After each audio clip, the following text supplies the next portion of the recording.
Вкуснятину подвезли. Ну, а если кроме шуток, то, конечно, ситуация СОС. Потому что мама в отчаянии, ребенку просто невозможно, неудобно ходить, больно. Ну, короче, любой вариант подбирайте, они все здесь подойдут. Потому что вот эта здоровая блямба, это не что иное, как бородавка. И, как видите, она уже тут вовсю хозяйничает, практически на полноги, такая вот здоровая. Но большой она была не всегда. То, что мы сейчас наблюдаем, это следствие попыток от нее избавиться. Мама пребывает в расстройстве, потому что пробовали они уже всякое, ходили в больницы, в медицинские центры, в разные платные, там чем-то выжигали, чем-то вырезали, в общем, всякое с этой бородавкой делали, но на выходе имеем вот такой большой участок поражения. А то, что здесь такой белесый след, это как раз-таки свидетельство использования пластыря от мозолей. Многие почему-то думают, что если его наклеить, то все будет хорошо.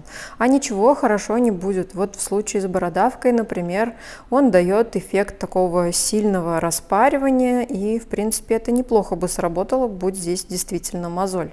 Но мозоль и бородавка – это очень сильно разные вещи по своей природе, и сходство у них бывает разве что в тех случаях, что могут возникать они на местах травмирования.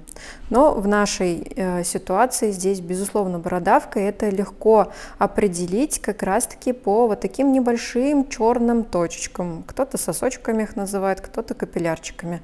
В общем, они здесь есть, и это точно наш заклятый враг.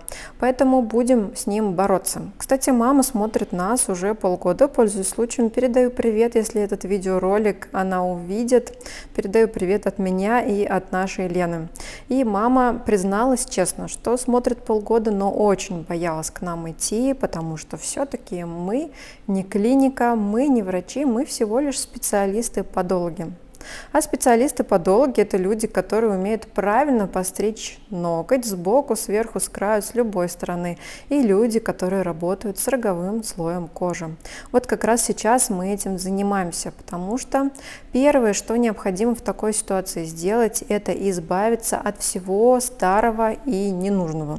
Вообще в нормальной ситуации оно бы здесь было сухое, но, как мы помним, пластырь для сухих мозолей сделал свое дело. И все вот это вот распаренное белое тоже надо постараться убрать, потому что в тот момент, когда мы начнем работать с самой бородавкой, если останется много ненужной кожи, то ничего не получится, потому что через нее просто не пройдет состав.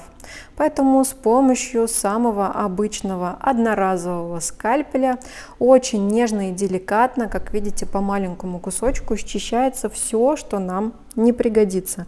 Эта процедура абсолютно безболезненная, очень нежная и делается мягко. Напомню, скальпель одноразовый и очень хорошо заточен. Ну а дальше в ход идет банальная, самая простая ушная палочка, она же ватная, и специальная жидкость, которую мы обрабатываем бородавки. Такой метод называется деструктивным, то есть он будет разрушать как раз-таки нашу бородавку. Как видите, она начинает желтеть, она сейчас будет меняться, и со временем она подсохнет. Мы уберем снова все, что окажется сверху, и посмотрим, что же там останется внутри. Есть очень большая вероятность, что такую процедуру нужно будет повторить не один раз. Хотя бывали случаи, когда и за один раз это работало, а бывало, когда и 5-7 было мало, зависит от глубины и площади поражения. И вот сейчас уже прошло несколько минут с того момента, как идет обработка бородавки, она уже достаточно заметно поменяла свой цвет, она стала желтенькая, и совсем скоро можно будет эту процедуру прекратить. Часто спрашивают про неприятные ощущения. Может быть небольшое покалывание, но особо никаких там прям супер страшных ощущений во время этой процедуры не бывает, потому что деструкция есть, но она совсем небольшая и очень неглубокая. Такой метод считается наиболее щадящим и нежным в работе с бородавками. В общем, все сделали, наложили повязку и, как всегда, отправляем, потому что теперь нужно дать возможность ей подсохнуть и не забыть разгрузить стопу. Сейчас, конечно, немножечко постельного режима не